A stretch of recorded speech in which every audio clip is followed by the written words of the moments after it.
So we asked you a question. We gave you a second Slido poll just before the coffee break. And the question we asked at that time was, what is the most important mission in Food Vision 2030? And 59% of you said all 4 missions. 59% of you, 58% of you said all 4 missions.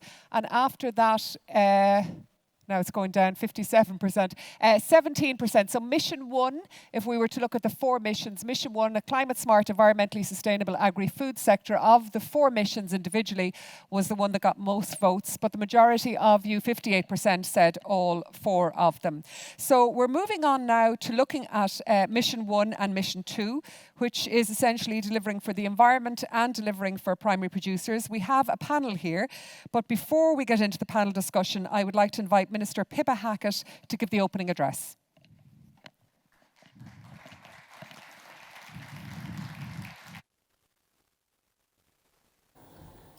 Thanks once again, Helen.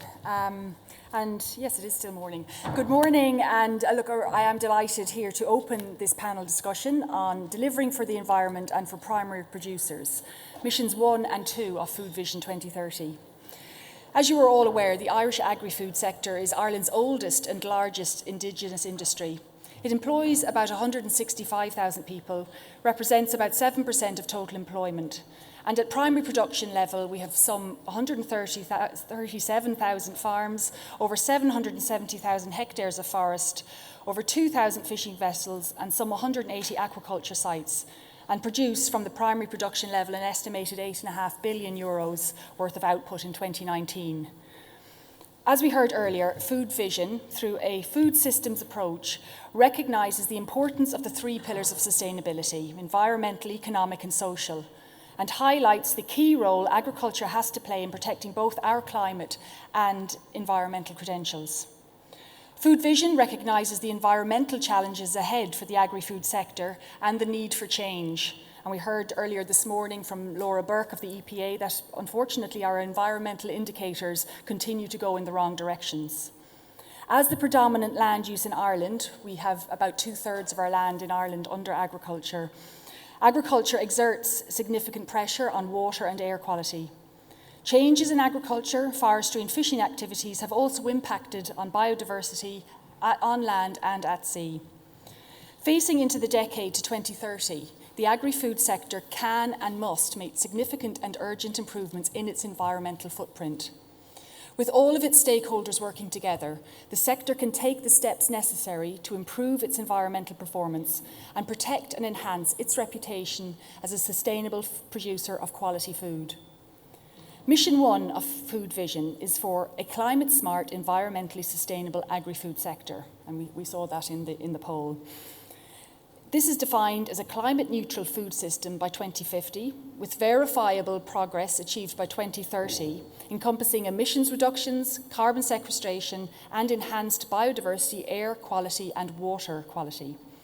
The ambitious target set by government for agriculture of a 25% reduction in greenhouse gas emissions by 2030, compared to the 2018 baseline, recognises special economic and social role of agriculture and the importance of sustainable food production.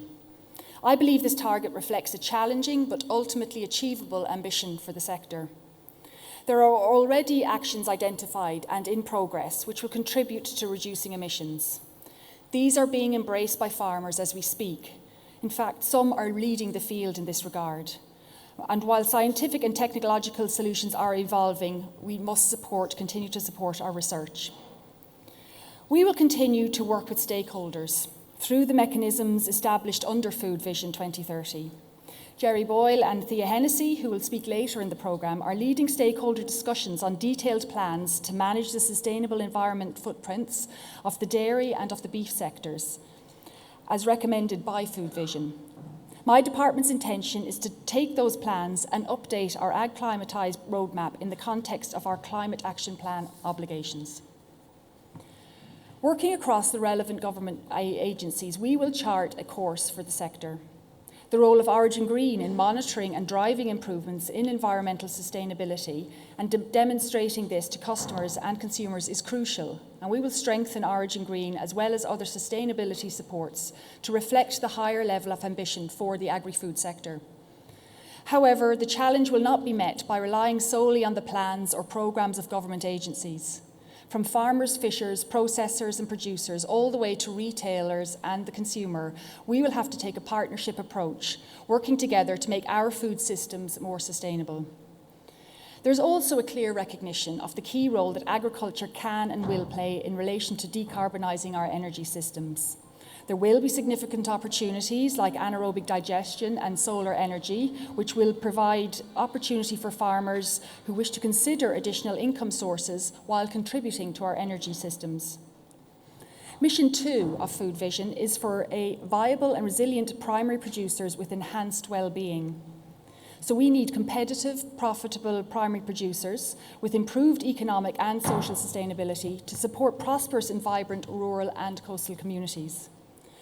Food Vision recognises that farmers can bolster their financial and economic sustainability by focusing on efficiencies, embracing new diversified systems of agriculture, meeting standards required for greater premiumisation that can offer a higher market return, and being rewarded for the delivery of a range of ecosystem services. A common theme across the missions is the need to work towards a more resilient and diversified system, capable of coping with the risks associated not only with changes in economies, but also environmental circumstances. Food Vision also recognises that grass-based livestock production will continue to account for the dominant part of agri-food output, but proposes that a diversity of farming, fishing and forestry systems offers the best approach towards achieving all forms of sustainability. Our new CAP strategic plan will support farmers to transition to a more sustainable practice and to offer opportunities for diversification, while also supporting farm incomes. Future income sources may not be the same as those of today, and there will be an increased focus on delivering ecosystem services. Organic farming, probably for too long dismissed as niche, features prominently in Food Vision, and the CAP strategic plan includes a target of at least 7.5% of Ireland's agricultural area under organic farming by the end of 2027. That's the end of the next CAP cycle. The current area in Ireland under our organic production is very low at around 2%. So we are coming from a low base and the ambition is high. This significant jump in ambition will be supported through the CAP strategic plan. I have enhanced rates now announced for farmers to join the scheme, and we have a 5-fold increase in the budget to support organic farming here. The potential of organic farming to make a very valuable contribution to farm viability as the market for organic food in Ireland and across the EU continues to grow. And it also, as we know, delivers for climate, it delivers for biodiversity and water quality. Another diversification option discussed in Food Vision is afforestation. Multiple forms of afforestation exist, many of which will take in complementary farming activities. And agroforestry, for example, combines forestry and agriculture in a mutually beneficial way on the same land. The significant supports available for afforestation under the next forestry programme will provide sustainable income streams. Trees, forests and woodlands are good for the environment when they're established with the right tree in the right place for the right reasons and with the right management. Getting that all right, though, requires thought and consultation, and I'm pleased with the level of consultation and engagement we have had over this last year or so as we work towards a new forest strategy. Subsequently, the new forestry programme will support all the great things trees can do for our climate, our biodiversity, our water quality, our rural economies, and of course, our well-being. Food Vision also aims to embed the agri-food sector in the circular regenerative bioeconomy. There are and will be opportunities from the use of raw materials from grassland, crops, forestry and biomarine systems to develop new bio-based value chains. Food Vision also aims to halve food waste per person by 2030. Food Vision identifies the need to improve the creation and equitable distribution of value so that there's more market and price transparency, which can assist in strengthening the bargaining power of primary producers. alongside regulation to ensure fair trading practices. In this regard, legislation to establish the new Office for Fairness and Transparency in the agri-food supply chain is being progressed as a priority by my colleague Minister McConalogue. The third pillar of a food systems approach recognises the importance of social sustainability. And social sustainability of primary producers is influenced by factors both within and outside the agri-food sector. In Ireland, the family farm model is key to social sustainability. Food Vision recognises the challenges around improving the viability and well-being of primary producers, such as generational renewal, attracting new diverse talent, gender balance, education and training, health and safety, mental health and well-being, and broader rural development. A number of actions are set out in the strategy to address these important issues, and only yesterday I was delighted to open a webinar organised by Board BIA on the many supports that exist across government departments and agencies to assist smaller primary producers in establishing direct routes to local markets. Food Vision 2030 sets out ambitious goals for the decade ahead, focusing on the 3 pillars of sustainability. This approach will deliver significant benefits to all and will ensure a strong future for the agri-food sector here, as well as giving us a solid platform to work from as we increase our ambitions for the sustainability of the sector beyond 2030. So thank you for your attention. I'm going to pass back to Helen, who's going to introduce this wonderful panel, and I hope you enjoy the debate. Thank you.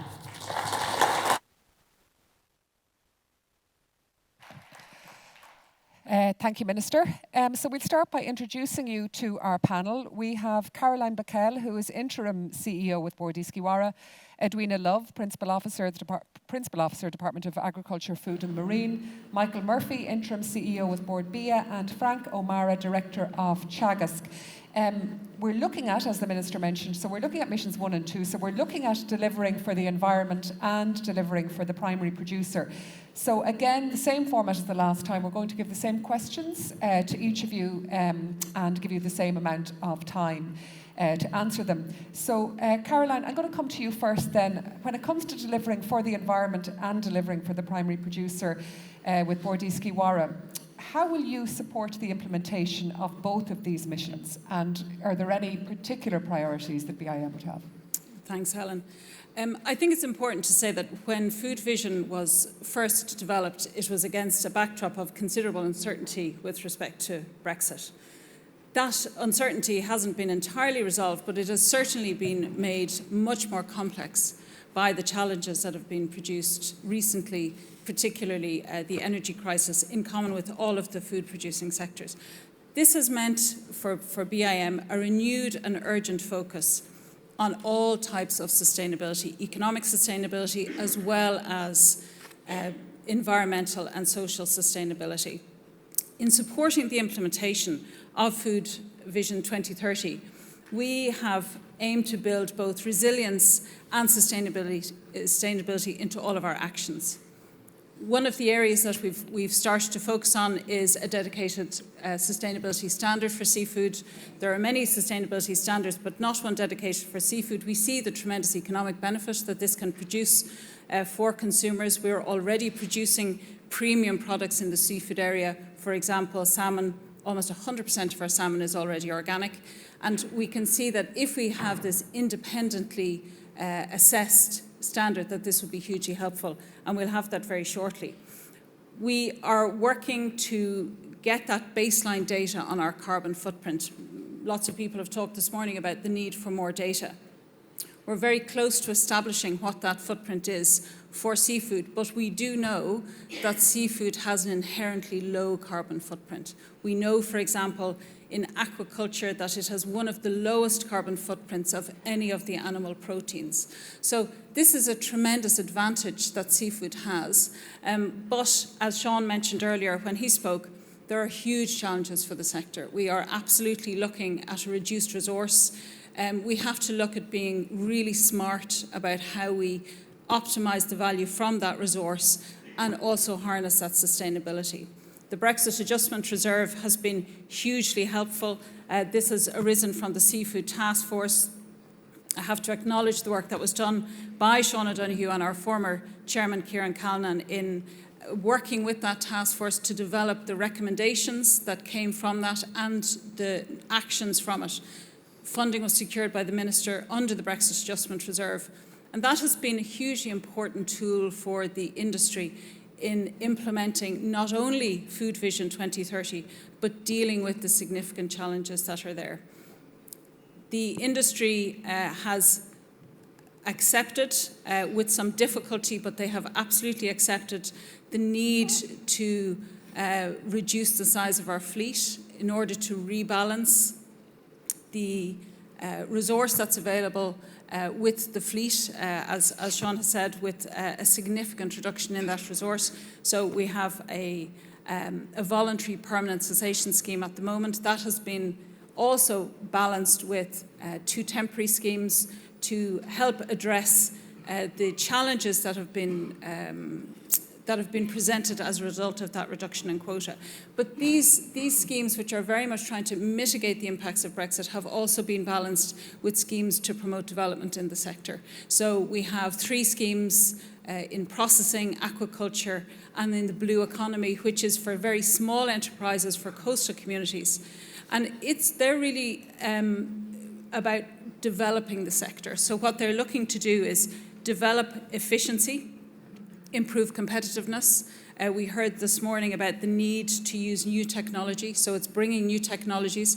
So we're adding value to those products. We're trying to move people further up the value chain. So they're not taking the raw material and exporting it, they're taking it, adding value to it. It has been done in many of the food sectors, but for seafood, it's an area that we're really focused on now, is trying to extract as much value as possible out of that raw material. And we're doing so in a sustainable way. In all of our capital grants at the moment, it's a requirement for all grantees to assess their carbon footprint.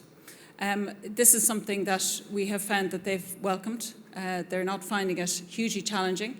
But then we've coupled that with significant guidance for them in environmental impacts, but more importantly, grant aid for them to invest in both energy efficient initiatives and sustainability initiatives. So we're providing the opportunity for them to develop, but in a very sustainable way. So these are really, really important focuses for us. Carla, we heard earlier, firstly in Lawrence's presentation, but then also it came across in some of the panel discussions about the importance of building bridges, cross-pollination, and all the sectors working together. So from your perspective, what's the role of the wider agri-food sector in implementing these 2 missions?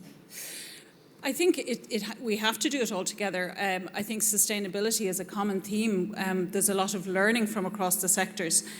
Certainly, we would see that, we're taking a lot of lessons from other areas in the sector. And again, as we look at social sustainability, that can't be done by one agency alone. That has to be done in collaboration. And we're also seeing with our cohort of our clients, we're looking at initiatives such as Clean Oceans, for example, where fishers are actually going out and bringing in the litter, and we're supporting them to that because they have an inherent understanding of what sustainability means in their business. So these, coupled with other measures such as conservation measures, we're working with industry, for example, to make sure that they're meeting their own legal obligations with relation to not landing species they shouldn't be landing. So we're working with them to develop nets and gear to ensure that they're not only meeting their obligations, but that they're more commercially viable. So if they're catching the right species, they are getting a higher value for it, they're not selling juvenile species, and they're also doing less trips using less fuel. So lots of innovation in that conservation space. Okay, great. Thank you very much, Carla. And Edwina, I'm going to come on to you now, the Department of Agriculture, Food and the Marine. If we look at delivering for the environment while delivering for primary producers at the same time, what are the department doing to support both of these aims? So I suppose the challenge in delivery is quite significant, and in order to deal with something on this scale, we need to look at what needs to be done and who is best placed to deliver it. So from the department's perspective, we have a number of policy levers available to us in terms of regulation and incentive to deploy the technologies and the solutions that we know will work, and also helping to promote and develop those solutions through research. So if I talk first about the incentives, I suppose the recently approved CAP strategic plan is key here, with 25% of payments now for eco schemes, which will deliver real change across all farm types. In terms of the Acres scheme, the new agri-environmental scheme, I mean, that's a flagship scheme of 1.5 billion, which again is going to deliver for the environment, biodiversity, while also focusing on the income support component. And I suppose what's key about that is the results-based component of that, building on the work of the Burn project, which was a live programme, translating through the EIP models, and now into an agri-environment scheme mainstreamed across the board. And again, that's going to deliver landscape level change.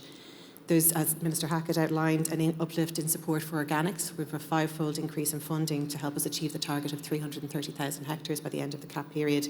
Again, real benefit there in terms of air, climate and biodiversity. Recently announced in the Budget 23, there has been an increase in TAMS funding for deployment of solar at farm level. We see a real opportunity there in terms of farmers contributing both in terms of energy efficiency, but also having the opportunity to generate renewable energy sources. These are subject to Commission approval, but of course still in train. And then the forestry programme, which again Minister Hackett mentioned, which will go for consultation, I think, next week for a period of 6 weeks. It again is looking to deploy new solutions across the board, looking at the 8,000 afforestation target per annum, but also looking innovatively at deploying 1 hectare of broadleaf planting on farms. For participants in existing departmental-led schemes, looking at the infrastructure, how do we get into the forests in order to generate the biomass for energy again.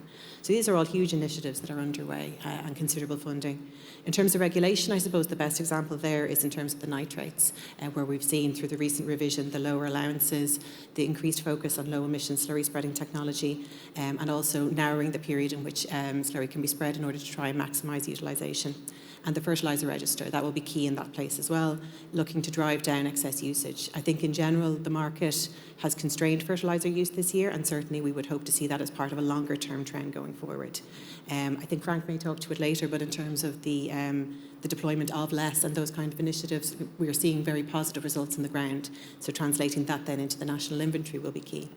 In terms of enabling actions, the department has a key role to play in terms of research. I think in 2021 there was 36 projects funded to the value of 30 million, of which 60% had a climate focus. So again, the department is front and centre in that space. We recently signed an MOU in terms of a research collaboration with New Zealand.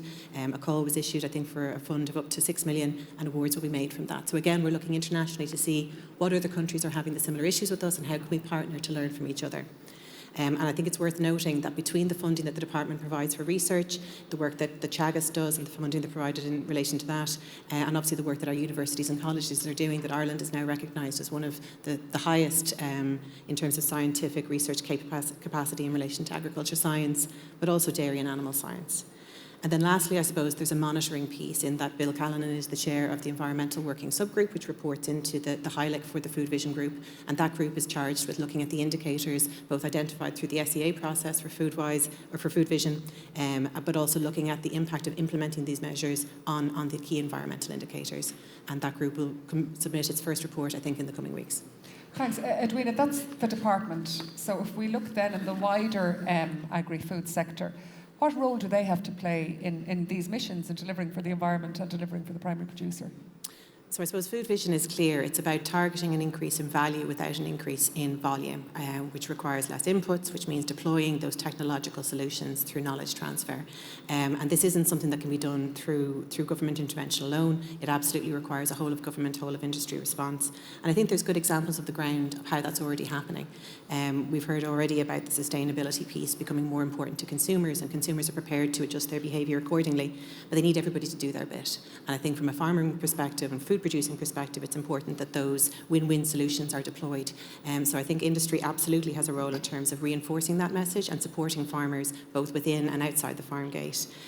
So for example, the sustainability bonuses payment in terms of on the dairy side. I think the Food Vision groups, the dairy and the beef and sheep groups that will be discussed later on today, again, are key examples of industry coming to the table and negotiating and discussing how best to deploy these solutions. We also see other mechanisms for support. So, for example, while it's still in its early stages, the concept of carbon farming and how that will be rolled out, there's a key role for industry to play in terms of that. Obviously, government has a place to play as well, and the department is working with the Commission in terms of developing a framework for that.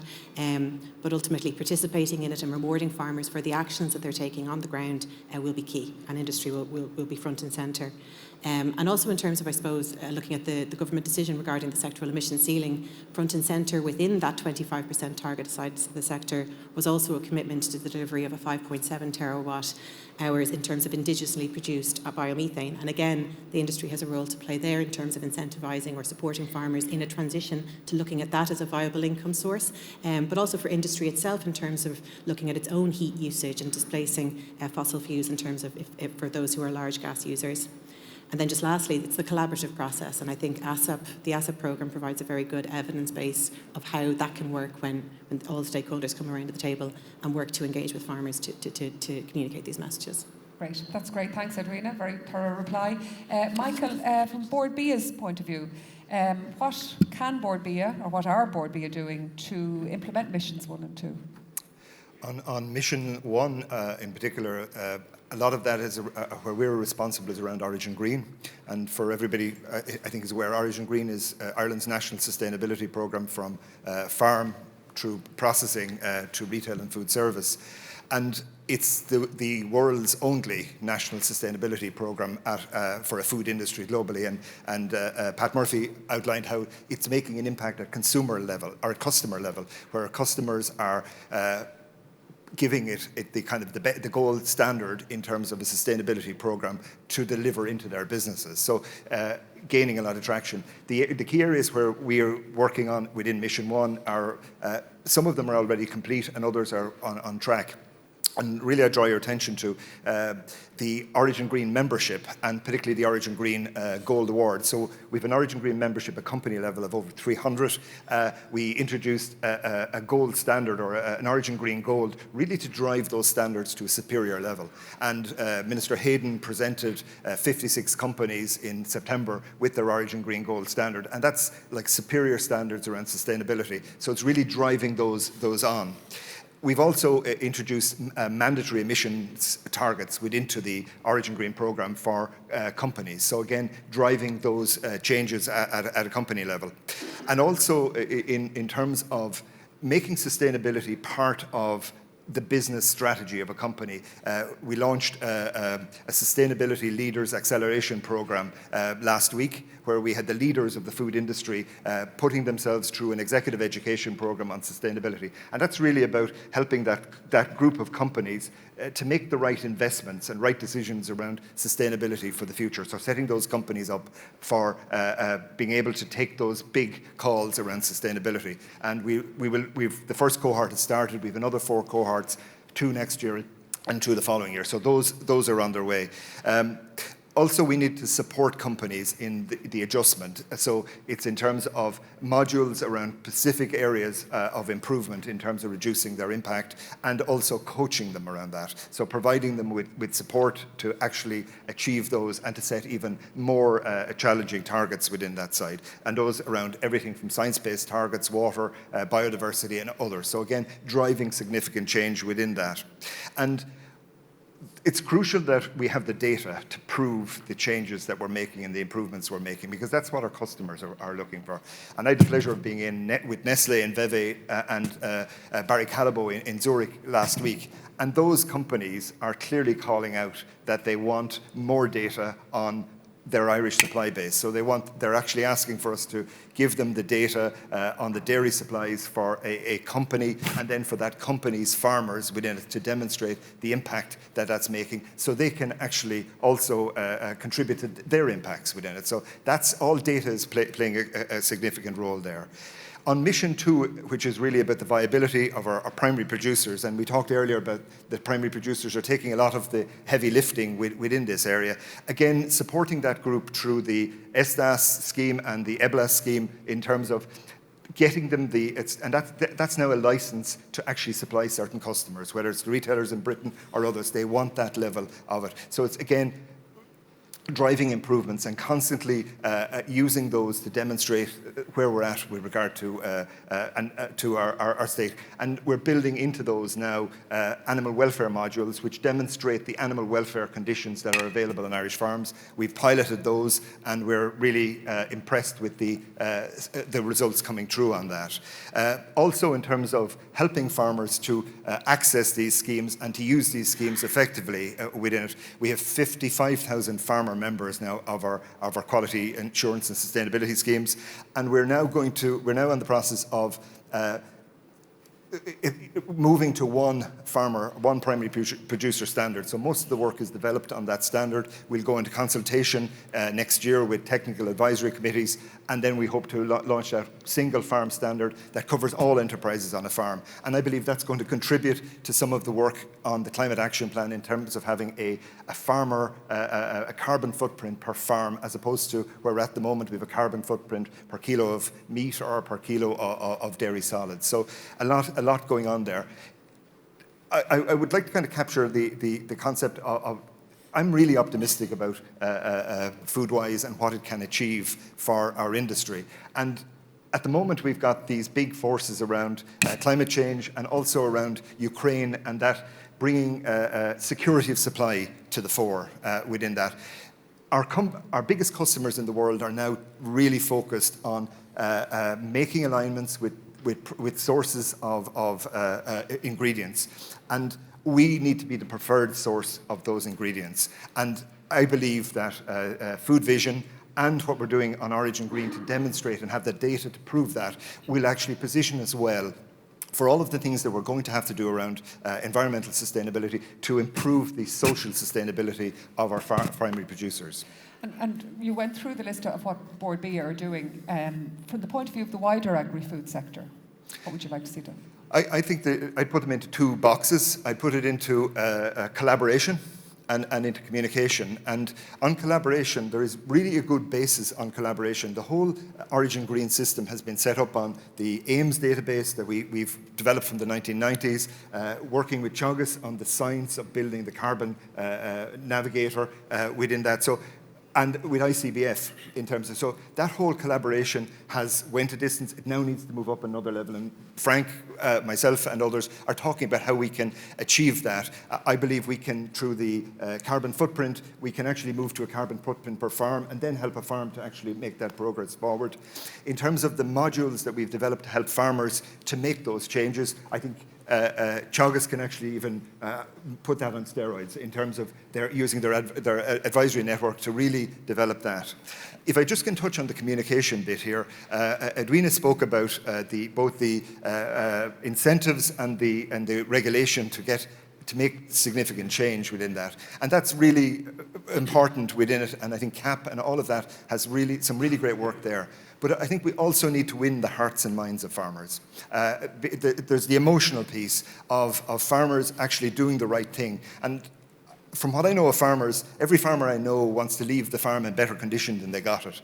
I think sustainability, that is sustainability, but we're changing the metrics. We're changing the metrics around the environment and to contribute to that. I think we really need, and Board B will play a big role in this in terms of winning the hearts and minds. And this is about the social sustainability of those farms into the future, that if we can actually do the right thing by sustainability, we can then position ourselves to be the supplier of choice. And there are really good examples where the market will deliver added value for countries and suppliers that actually have the data to prove that they're doing the right thing on sustainability. Okay, thank you very much, Michael. Frank, from Teagasc's point of view, what are you doing and what will you do to support the implementation of 1 and 2, the environment and the primary producer?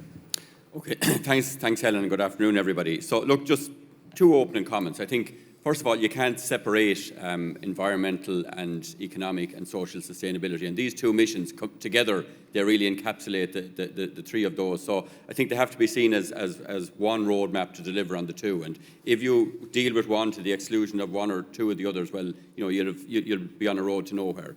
The second thing, Irish agriculture is dominated by a grass-based system. We're really unique in terms of the structure of our industry. And that does put us in a very strong starting point from the point of view of environmental sustainability. Now, that's notwithstanding, or that's not acknowledging the issues that Laura pointed out earlier in the panel. We have a huge range of challenges on the environmental side. But when you come down to an individual farm, the carbon footprint of individual farms is actually very good. It's one of the best in the world, our dairy farms, our beef farms. But when you aggregate them all up, and we have a big challenge, like a big reduction in aggregate emissions, that's the challenge that we're now facing. But we are starting from a good place, I think, in terms of the grass-based nature of the system. So look, climate change is definitely, I think, the biggest challenge of our time. The Taoiseach said it, and it's been said many, many times before. And we all know the challenge, or the piece of that challenge that the agriculture sector is being asked to deal with, which is to reduce its emissions by 25%. And so what's our job in relation to that? Well, it's threefold. First of all, it's to research and develop the technologies that will allow us to get to that 25% reduction. And in the context of a food system, allow us get there without negatively impacting on incomes or without compromising our food production. The second big job we have to do then is to support farmers in the adoption of those technologies. Because that's, there's no point having the technologies in a research centre if farmers aren't using them. And the third challenge we have is to educate the next generation of farmers and others that come into the industry.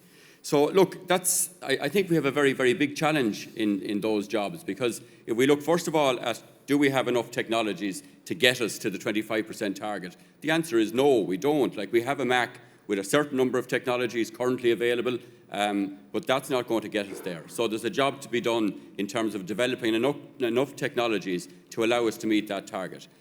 How are we with farmer adoption? Well, we've, again, a huge journey to go there in terms of getting almost every farmer in the country is what we'll need to, to change and to transform and to adopt these technologies. So we've a long journey to go there, but there are some very, very encouraging signs, and we can drown in data, I suppose, eventually, but the National Farm Survey is a great resource that we run, and we can see in that actually that the adoption of technologies is starting to gain momentum. Now, that will take time to feed into the inventory, but I would think when we see this year's inventory, we will see a bigger impact. And when we look at things like protected urea, it's up by 47% this year. So, there is big change happening. So I suppose there's an added incentive for some of that change to happen now as well, if we look at costs. But if you're saying at the moment, and it is true that we don't have the technologies at the moment to reach 25% by 2030, are you confident we will? And if we don't, is it inevitable that we look at cutting numbers then? Well, look, we're certainly, in my view, we're not there yet at having to look at agricultural numbers. We have to, I think, follow and we have to develop and follow the technology roadmap. That's our view. In terms of, like, what are we going to do over and above what we've already been doing? We're going to do three things, Helen. We're going to consolidate all our research into a single virtual centre, around all our climate-related research into a single virtual centre, expand it and hopefully be able to develop those technologies. We're going to develop a new advisory service, expand out our signpost programme, which is probably well known to people, but we want to be able to bring that down to the individual farm onto his or her kitchen table, because in the end of the day, it's individual farms will have to make changes. So we want to develop an individual farmer component to the signpost programme. And thirdly, and it's very important to enable that individual farmer component, is we want to develop this digital sustainability platform that Michael alluded to. Because it's very hard to tell a farmer that he has to or she has to reduce her emissions by 25% if you're not able to tell them what their current emissions are. So you need to know that. So we want to develop a platform that will, first of all, baseline an individual farmer. Secondly, allow him or her to develop a plan in collaboration with our advisor or an agri-consultant or whatever, and then help that farmer in implementing that plan and track progress. And we're working very closely with Michael, because Borbia, the Origin Green programme is fantastic, and it's fantastic visibility and credibility overseas. So you have great reach into farmers through that, as we have with our advisors. And ICBF are the other key partner in this programme as well, because they have fantastic databases and great expertise in developing and managing data. Because Dolores touched earlier on the importance of data and measuring things properly. Michael touched on it, that this is what the markets are looking for. And as you said yourself, a great incentive for farmers is to see the practical difference to see their carbon footprint come down by adopting some of these measures. So do we need to put more resources, not just Teagasc, into measuring and data? Absolutely. Look, I think it can't. It's not just, can't be just about measuring. We have to, I suppose it's change, and it's getting the knowledge across about what are the practices and how they're adopted. And we don't want to kind of be over measuring, but certainly in terms of working together and collaborating, absolutely, I think that's critical. So, we recognise that in our research. We very much want to collaborate both nationally and internationally in our research. In terms of the advisory work that we do, for many, many years we've been collaborating with other industry partners, and through the Signpost programme uniquely, now all the dairy co-ops, all the meat companies and many other partners are involved in that. And as I mentioned, our collaboration with Bord Bia and ICBF, I think, is going to be critical in terms of providing that infrastructure to allow us all be on the one page when it comes to talk about emissions. We don't want the Teagasc figure and the Bord Bia figure and people looking at the two. We want one single version of what's happening on our farms. So you touched on, I suppose, the science, technology, the research that's going into looking after the environment. Is that the main priority for Teagasc? I mean, what's been done to look after the primary producer? Well, look, it certainly is probably our biggest priority now, and it's we see that we really need to get into that space. But in a food system approach, you don't just look at climate. You have to look at climate and at the same time address the challenges of producer viability, farmer viability, and so on. So all the measures that we develop around reducing emissions, we're very conscious that they shouldn't add cost to farmers, that there should be a benefit. And most of them actually are in that vein, like protected urea is cheaper than conventional nitrogen. Clover replaces the purchases of chemical nitrogen that you have to do, and so on. Improved genetics, which is, again, another really important part, and again, ICBF have a key role here. Again, there's a benefit to farmers for that. So I suppose you're always trying to find the win-wins in these. And now, as we go on, some measures may cost money, and that's where the just transition comes in, like who will pay for something that the only benefit maybe is on the climate front. Okay. I'd asked you earlier, Slido was there, it still is there to click on the tab if you have any questions to ask, and we have a question that has come in for the panel. How do we reconcile supplying enough nutrition to an ever-growing population while at the same time reducing agricultural emissions and protecting livelihoods? So does anyone in the panel might come to you on that first, Michael? Yeah, this kind of came up in our recent meetings in Switzerland where they were talking about the Dutch reducing their production, and they felt that was very much from a customer point of view, that was an easy way out rather than taking the hard decision to focus on current production and to reduce the emissions of current production rather than reducing actual production.